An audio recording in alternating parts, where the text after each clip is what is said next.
Hello বন্ধুরা, আমি মেঘ বালিকা আবারও এসে গেছি আপনাদের সাথে আড্ডা দিতে। এটা আমার ইন্ট্রোডাক্টরি ভিডিও শ্যুট হওয়ার নেক্সট ভিডিও, মানে আমার চ্যানেলে এটা সেকেন্ড ব্লগ। আর থাম্বনেল দেখে নিশ্চয়ই আপনারা বুঝে গেছেন যে এটি একটি ট্রাভেল রিলেটেড ভিডিও। আমরা এই ট্রিপটি করেছিলাম দুর্গাপুজোর ঠিক পরেই, 23শে অক্টোবর 2024-এ। আর তার ঠিক পরের দিনই মানে 24 তারিখে সাইক্লোন ডানা আছড়ে পড়েছিল ওড়িশা আর পশ্চিমবঙ্গের উপকূলে। তো আর সময় নষ্ট করছি না, ভিডিওটি শুরু করছি এবং আপনারা দেখতে থাকুন ভিডিওটি। সম্পূর্ণ ভিডিওটি দেখবেন আর কমেন্ট করে অবশ্যই জানাবেন কেমন লাগলো। ভিডিও যদি ভালো লেগে থাকে তাহলে একটু লাইক, কমেন্ট আর সাবস্ক্রাইব করে দেবেন। তাহলে ভিডিওটি শুরু করছি, দেখতে থাকুন।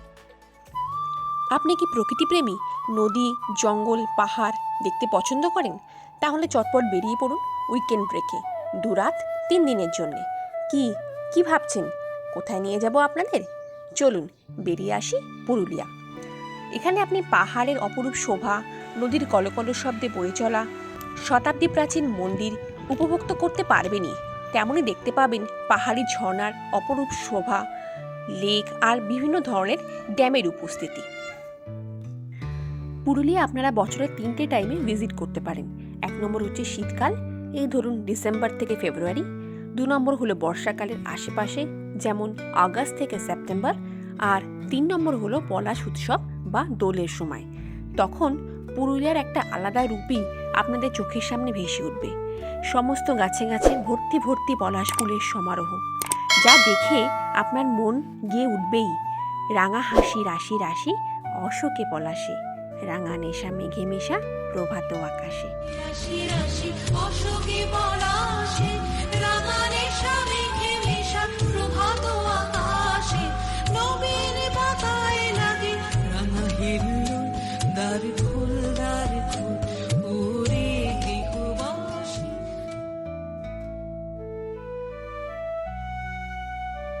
পুরুলিয়া যদি আপনারা ট্রেনে ট্রাভেল করতে চান, তাহলে হাওড়া থেকে রাত 12টা 5-এ চক্রধরপুর এক্সপ্রেস ধরে ভোর 5:30টায় নেমে পড়ুন পুরুলিয়া জংশনে।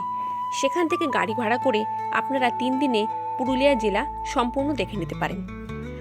আমরা যে গাড়ি করে সাইট সিন করেছিলাম সেই ড্রাইভার দাদার কন্ট্যাক্ট ডিটেলস ডেসক্রিপশন বক্সে দিয়ে দিলাম, আপনারা দেখে নিতে পারেন। আর আপনাদের সুবিধার্থে হাওড়া থেকে পুরুলিয়া যাওয়ার জন্য যে সমস্ত ট্রেন অ্যাভেলেবেল রয়েছে তাদের একটা ডিটেলস আমি শেয়ার করলাম ভিডিওর মাধ্যমে, আপনারা দেখে নিতে পারেন। স্টেশন থেকে গাড়ি নিয়ে আপনারা হোটেলে চেক ইন করে নিন এবং সেখানে ফ্রেশ হয়ে বেরিয়ে পড়ুন ফার্স্ট ডে সাইট সিনের উদ্দেশ্যে। আপনাদের প্রথম গন্তব্যস্থল হলো জয়চণ্ডী পাহাড়। জয়চণ্ডী পাহাড় হলো একটি পাহাড় যা ভারতের তথা পশ্চিমবঙ্গের পুরুলিয়া জেলার একটি জনপ্রিয় পর্যটন কেন্দ্র। জয়চণ্ডী পাহাড়ের বৈশিষ্ট্য হলো এর সমৃদ্ধ বৈচিত্র্যময় উদ্ভিদ প্রজাতি, যার মধ্যে রয়েছে অ্যাকাসিয়া কনসিয়া, হেলিকটেরাস আইসোরা এবং আরও অনেকগুলি। জয়চণ্ডী পাহাড়ে আপনারা জয়চণ্ডী মাতার মন্দির এবং একটি হনুমান মন্দিরেরও দর্শন পাবেন। জয়চণ্ডী পাহাড়ের আশেপাশে প্রায় 74 প্রজাতির প্রজাপতি নথিভুক্ত করা হয়েছে। আপনাদের দ্বিতীয় গন্তব্যস্থল হলো গড় পঞ্চকোট। গড় পঞ্চকোট নেতুরিয়া ব্লকের মধ্যে অবস্থিত একটি বিখ্যাত ঐতিহাসিক স্থান এবং পুরুলিয়া শহর থেকে 60 কিলোমিটার দূরে অবস্থিত। 1600 খ্রিস্টাব্দে পঞ্চকোটের রাজাদের দ্বারা নির্মিত কয়েকটি দুর্গের ধ্বংসাবশেষ রয়েছে এতে। 1800 শতকের বর্গী আক্রমণের জন্য এই বিচ্ছিন্ন, শান্ত এবং নির্মল উপত্যকাটি বিভিন্ন ধরনের পাখির কিচিরমিচির এবং সিম্ফনিতে অনুরণিত হয়। পঞ্চকোট পাহাড়টিও প্রাণীবিদ্যার ভাণ্ডারে সমৃদ্ধ। আপনাদের তৃতীয় গন্তব্যস্থল হলো পাঞ্চেত ড্যাম। পাঞ্চেত বাঁধ হলো দামোদর ভ্যালি কর্পোরেশনের দ্বারা পাঞ্চেত পাহাড়ের পাদদেশে নির্মিত প্রথম পর্যায়ে 4টি বহুমুখী বাঁধের শেষ বাঁধ। এটি ভারতের ঝাড়খণ্ড রাজ্যের ধানবাদ জেলার পাঞ্চেতে দামোদর নদী জুড়ে নির্মিত হয়েছিল এবং 1959 সালে বাঁধটি চালু করা হয়েছিল। পাঞ্চেত বাঁধের উত্তরে ধানবাদ জেলা অবস্থিত এবং দক্ষিণ তীরে এটি পুরুলিয়া জেলা দ্বারা ঘেরা। এই জলাধার পরিদর্শনের আদর্শ সময় হলো বর্ষার শেষের দিকে, যখন ট্যাঙ্কের জলের স্তর বেশি থাকে এবং বাঁধের গেটগুলি জল বের করার জন্য খোলা থাকে। আপনাদের আজকের শেষ দর্শনীয় স্থান হলো বরন্তি লেক। এই বরন্তি লেক আবার মুরারডি লেক নামেও পরিচিত। বরন্তির প্রাণকেন্দ্র এক জলাশয় রামচন্দ্রপুর বাঁধ। গ্রামের মানুষের জলের চাহিদা মেটাতে এবং সেচের কাজে ব্যবহৃত হয় এই জল। মুরারি স্টেশন থেকে মাত্র 6 কিলোমিটার দূরে বরন্তি জেলা। পুরুলিয়া হলেও প্রপার পুরুলিয়া থেকে অনেক আগে। পৌঁছানোর পথও মন ভোলানো। শাল, শিশু, মহুয়া, পানাসের জঙ্গলে ছাওয়া কাছের পাহাড় এবং দূরের পাহাড় ঝাপসা হলেও সবাই মিলে যেন আপনাকে সাদর অভ্যর্থনা জানাবে। এরপর আপনারা হোটেলে ফিরে আসুন। আগের দিন রাতে সারা রাত জার্নি করে আপনারা খুবই ক্লান্ত, তো ডিনার করে আপনারা শুয়ে পড়ুন। পরের দিন সকালে ব্রেকফাস্ট সেরে আপনারা বেরিয়ে পড়ুন অযোধ্যা সার্কিট দেখার জন্য। আর প্রথমেই দেখে নিন ইউটার্ন ভিউ পয়েন্ট। এটি অযোধ্যা পাহাড় দেখার প্রথম সাইট সিন হিসাবে দেখানো হয়। এখান থেকে দেখলে রাস্তাগুলো অনেকটা ইউএর শেপের মতো দেখতে মনে হয়, আর সেই কারণেই হয়তো এই জায়গার নাম ইউটার্ন ভিউ পয়েন্ট, এবং এর সৌন্দর্য কিন্তু অবর্ণনীয়। এরপর আপনাদের নেক্সট ডেস্টিনেশন হলো ময়ূর পাহাড়। এই পাহাড়ের টপ থেকে পুরুলিয়া শহরটাই প্রায় সম্পূর্ণ দেখা যায়। শোনা যায় একসময় এই পাহাড়ে অনেক ময়ূরের উপস্থিতি লক্ষ্য করা যেত, আর তার থেকেই হয়তো এই পাহাড়ের নামকরণ করা হয়েছে। দেখুন, এই রাস্তা দিয়ে সোজা এগিয়ে গেলে আপনি ময়ূর পাহাড়ের দিকে যেতে পারবেন। পুরুলিয়া শহর থেকে এর দূরত্ব 42 কিলোমিটার, আর সময় লাগে 1 ঘন্টা 20 মিনিট। আপনার ভাগ্য যদি সহায় হয় তাহলে আপনি ওখানে একটা দুটো ময়ূরের দেখা পেয়েও যেতে পারেন। এই পাহাড়ে একটি অতি প্রাচীন গুহা রয়েছে, যার নাম যোগিনী গুহা। দেখুন, এই সিঁড়ি দিয়ে উঠে আপনাকে ময়ূর পাহাড়ে যেতে হবে, এবং ওপরে একটি দেখুন ওই যে একটা ওয়াচ টাওয়ার রয়েছে, সেখান থেকে একটা খুব সুন্দর দুর্দান্ত ভিউ পাবেন। চলুন আপনাদের সেই ভিউটা কিরকম একটু দেখাই। এরপর চলে আসুন মার্বেল লেক দেখতে, যেখানে গেলেই ছুঁয়ে দেখা যায় আশ্চর্য সব মার্বেল পাথর, সাদা, কালো বা রঙিন।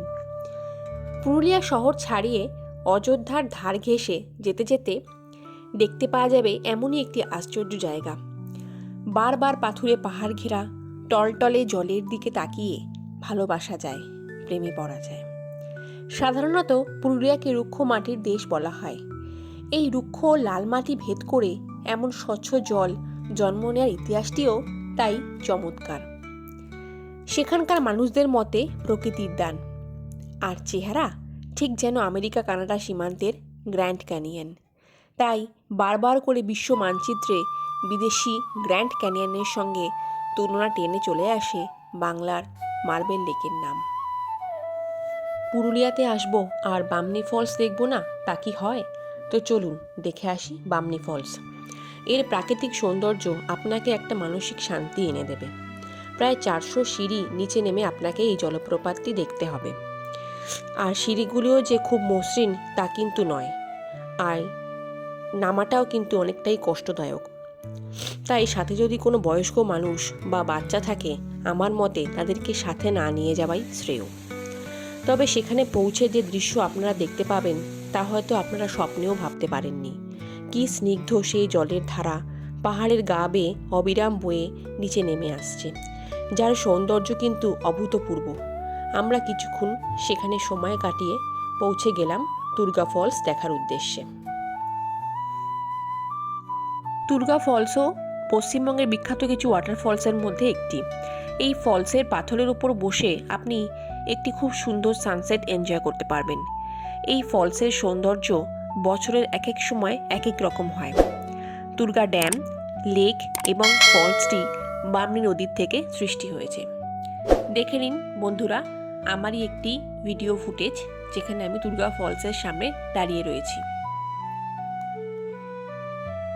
আপনারা যদি বর্ষাকালের আশেপাশে পুরুলিয়া ভিজিট করেন তাহলে এই সমস্ত ফলসের সৌন্দর্য অন্যরকমই পাবেন।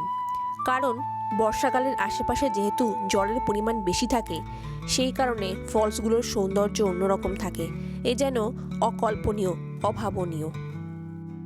পাশাপাশি আমরা দুর্গা ড্যামটিও ঘুরে নিলাম।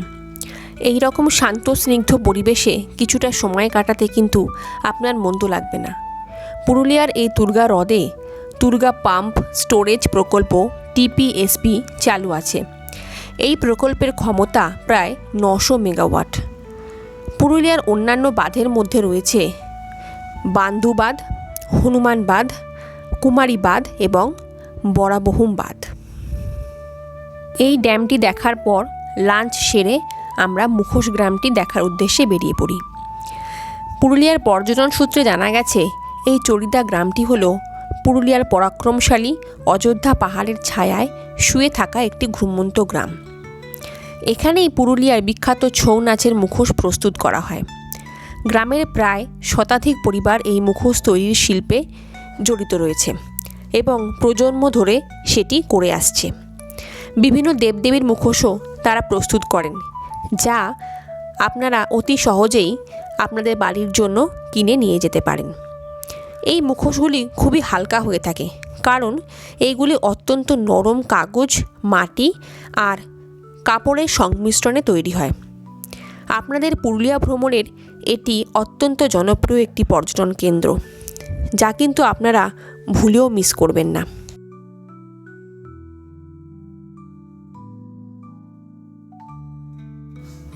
এই মুখোশ গ্রামটি দেখার পর আমাদের প্ল্যান ছিল অযোধ্যার বাকি সাইট সিনগুলি ঘুরে দেখার, কিন্তু হঠাৎ করেই জানতে পারলাম পাশের ঝালদা গ্রামে ছৌ নাচের প্রদর্শনী চলছে, আর সেটিও আমাদের কারেন্ট লোকেশন থেকে ছিল প্রায় 1 ঘন্টা দূরে।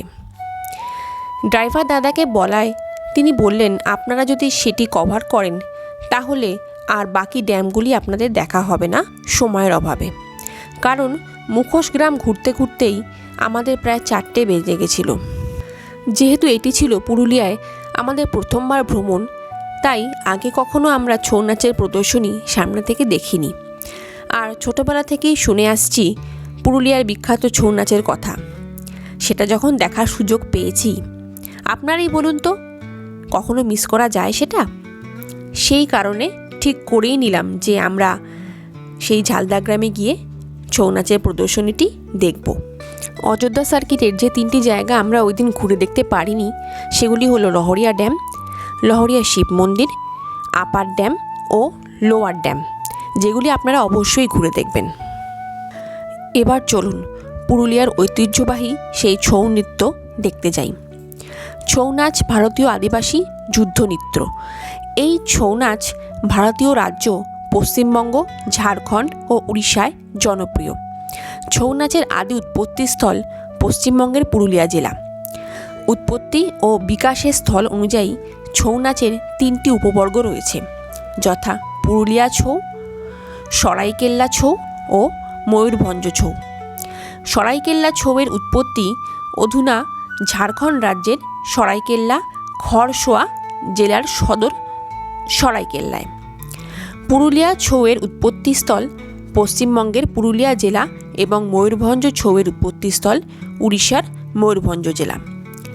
এই 3টি উপবর্গের মধ্যে প্রধান পার্থক্যটি দেখা যায় মুখোশের ব্যবহারে। সরাইকেল্লা ও পুরুলিয়া ছৌতে মুখোশ ব্যবহার হলেও ময়ূরভঞ্জ ছৌতে কিন্তু মুখোশ ব্যবহার হয় না। ঘণ্টাখানেকের পথ অতিক্রম করে ঝালদা গ্রামে গিয়ে এই ছৌ নাচের প্রদর্শনী দেখার ডিসিশনটা কিন্তু মন্দ ছিল না। বন্ধুরা, কি বলেন আপনারা? চোখের সামনে বাংলার এই ঐতিহ্যবাহী সংস্কৃতিকে অনুষ্ঠিত হতে দেখে আমারও আনন্দে আর বাদ মানছিল না। এই ছৌ নাচের ওপরে আপনারা যদি কোনো ডেডিকেটেড ভিডিও দেখতে চান তাহলে অবশ্যই আমাকে কমেন্ট বক্সে জানাবেন। এই নাটক প্রদর্শনী দেখতে দেখতেই আমাদের সেদিনের ট্যুর কমপ্লিট হলো এবং আমরা হোটেলে পৌঁছে ডিনার করে সেদিনের মতো শুয়ে পড়লাম। পরের দিন সকালে উঠে আমরা তাড়াতাড়ি রেডি হয়ে নিলাম, কারণ আজ আমাদের পুরুলিয়া সফরের শেষ দিন। তাই ব্রেকফাস্ট করে আমরা হোটেল থেকে চেক আউট করে নিলাম আর বেরিয়ে পড়লাম আজকের বাকি সাইট সিইংগুলো কভার করতে। প্রথমেই চলে গেলাম আমরা কংসাবতী বা কাঁসাই রিভার দেখতে। এটি পুরুলিয়ার একটি ঐতিহ্যবাহী নদী। এটি দক্ষিণ পশ্চিম পশ্চিমবঙ্গের অন্যতম প্রধান নদী। কালিদাসের মেঘদূত এবং অন্যান্য সংস্কৃত সাহিত্যিক প্রবন্ধের মধ্যে এর অপিসা নামের উল্লেখ আছে। এই নদীর গতিপথ প্রায় 465 কিলোমিটার। পুরুলিয়া, বাঁকুড়া এবং মেদিনীপুর জেলার মধ্যে দিয়ে প্রবাহিত এই নদীটি বর্ষার জলে পুষ্ট। পুরুলিয়া জেলার ঝালদায় মুরগুমা অঞ্চলে প্রায় 600 মিটার উঁচু পাহাড় ঝাবরবন কাঁসাই নালার আকারে কংসাবতী নদীর উৎপত্তি। এই কংসাবতী নদীর ঠিক পাশেই রয়েছে দেউলঘাটা মন্দির। দেউলঘাটা বা বোরাম পুরুলিয়া থেকে 34 কিলোমিটার দূরে অবস্থিত আরসা থানার অন্তর্গত একটি প্রত্নস্থল। এককালে এখানে অনেক দেউল এবং অজস্র মূর্তি ছিল এবং কথিত আছে এই সমস্ত মূর্তিগুলি প্রায় 2000 বছরেরও বেশি পুরনো। এই যে এখন আপনারা এই মন্দিরটি দেখতে পাচ্ছেন, এটি হলো একটি শিব মন্দির। এখন এখানে মাত্র 2টি ইটের দেউল মন্দির দাঁড়িয়ে রয়েছে এবং এখানকার একটি বৃহৎ দেউল 2002 সালে ভেঙে চূর্ণ বিচূর্ণ হয়ে যায়। এই স্থান থেকে একটুখানি এগিয়ে গেলেই আরেকটি দেউল আপনারা দেখতে পাবেন।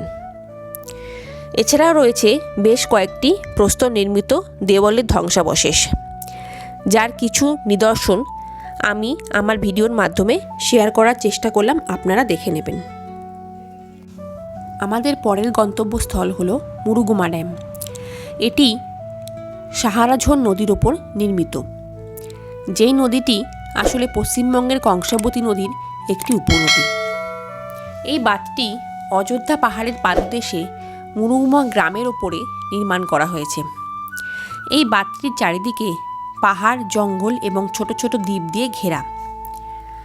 বর্ষাকালে যখন জলের পরিমাণ অত্যন্ত বেড়ে যায় তখন এই ড্যামটি ওভারফ্লো করে, আর তার চেহারা যে কত অপরূপ তা আপনারা তো দেখতেই পাচ্ছেন। আমিও যেন নিজেকে আর ধরে রাখতে পারলাম না, হারিয়ে গেলাম প্রকৃতির মাঝে এবং গা ভাসিয়ে দিলাম অনাবিল এক আনন্দে।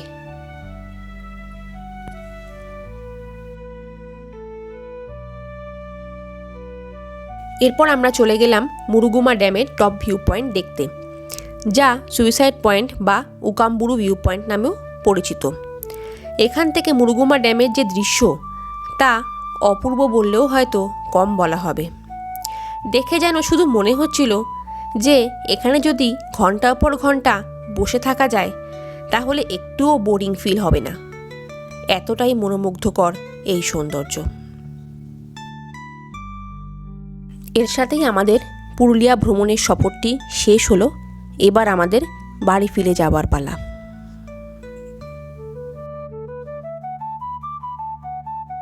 আমাদের ফেরার গাড়ি ছিল রাত 9:10 চক্রধরপুর এক্সপ্রেস, যাতে করে আমরা আবার পুরুলিয়া থেকে হাওড়া স্টেশনে পৌঁছে গেলাম। এটি তো গেল পুরুলিয়া ভ্রমণ সংক্রান্ত খুঁটিনাটি তত্ত্ব। এবার আমি আপনাদের সামনে আলোচনা করব যে আমাদের এই টোটাল ট্রিপটি করতে কত টাকা খরচ হয়েছিল যাতায়াত বাবদ। ট্রেন ফেয়ার সংক্রান্ত তথ্য আপনারা যেহেতু আইআরসিটিসি বা অন্য যে কোনো ওয়েবসাইট থেকে দেখেই নিতে পারবেন, তাই আর সেই ডিটেলসে গেলাম না, বরং 3 দিন সাইট সিন বাবদ কত খরচা হলো সেই বিষয়ে আলোচনা করি। আমরা যেহেতু 3 জন ছিলাম তাই আমাদের একটি 4 সিটার গাড়িতেই হয়ে গিয়েছিল, আর 3 দিনে আমাদের টোটাল খরচ পড়েছিল 6400 টাকা। অযোধ্যা সার্কিট ঘুরতে লেগেছিল 2400 টাকা, দেউলঘাটা ঘুরতে লেগেছিল 2200 টাকা, আর জয়চণ্ডী পাহাড়ের দিকে যেতে আমাদের টোটাল খরচ পড়েছিল 1800 টাকা। আমি যেরকমভাবে আপনাদের প্ল্যানিংটা শেয়ার করলাম সেইভাবে দেখলে আপনারা খুব সহজেই সম্পূর্ণ পুরুলিয়া জেলা ভিজিট করে নিতে পারবেন মাত্র 3 দিনের সফরে। তাহলে আর দেরি কেন, চটপট ব্যাগপত্র গুছিয়ে নিন আর বেরিয়ে পড়ুন পুরুলিয়া দেখার জন্যে। এরকম যদি আরও কিছু নতুন নতুন জায়গার আপডেট পেতে চান তাহলে আমাদের এই চ্যানেলটিকে একটু তাড়াতাড়ি সাবস্ক্রাইব করে দেবেন আর পাশে থাকা বেল আইকনটিকে প্রেস করে দেবেন। তাহলে আজকের মতো বিদায়, খুব শিগগিরই ফিরছি আরও নতুন নতুন কিছু জায়গার সন্ধান নিয়ে। টাটা।